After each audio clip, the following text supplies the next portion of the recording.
We use Google to search for films that inspire us for future projects and research, such as when we were looking for inspiration on our mise en scène when we were doing the final project of the title sequence. And so we Googled something like The Ring, which would kind of portray an innocence, yet also have some sort of like demented ghost-like creature to it as well.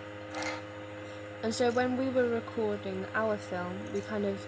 made Erica, who's the actress of Violet, to look kind of innocent by wearing a white dress, but then have like the blood stained over and her eyes look all bagged over, like just like the girl is in The Ring, which kind of makes does a contrast of both innocent yet also kind of like a ghost-like creature, which is basically what is portrayed in The Ring. We use YouTube to search for more inspiration, such as watching others' title sequences, as well as editing techniques, to help us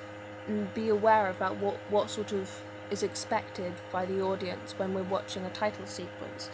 And so we used 7, which was a massive help to us, because we used that most of the time when we were editing, because of the way that it was directed and edited was really effective in the way that we wanted it to be, because of the way it just looked so haunting and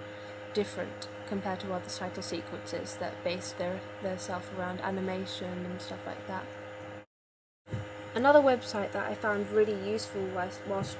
researching title sequences was the actual website called The Art of the Title Sequence, which basically had small clips of different variations of thriller openings, and so you could just kind of like look through all of them and just see which ones that would inspire you the most to use for your later on final project. It was really easy for us to upload videos from YouTube onto our media blogger because of the way it was just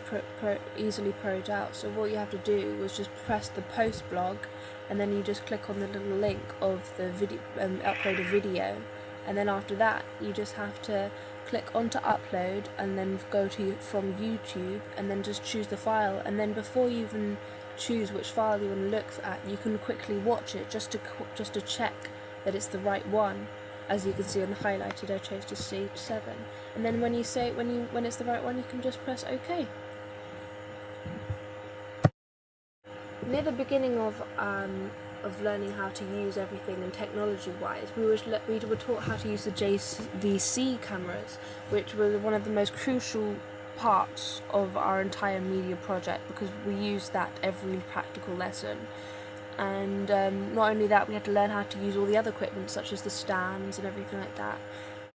which later on helped us to go on to the Final Cut Pro to help us edit and everything around, which was one of the best bits that I enjoyed the most, was because you just got to be really, really creative with the editing. And the Final Cut Pro is like a professional actual like system, so it's like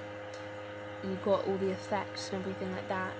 And then later on, when you finish editing, you get to add the titles, which you add on later on, which is like, you use this one, which I've forgotten the name of right now, but you know, probably see it later on. And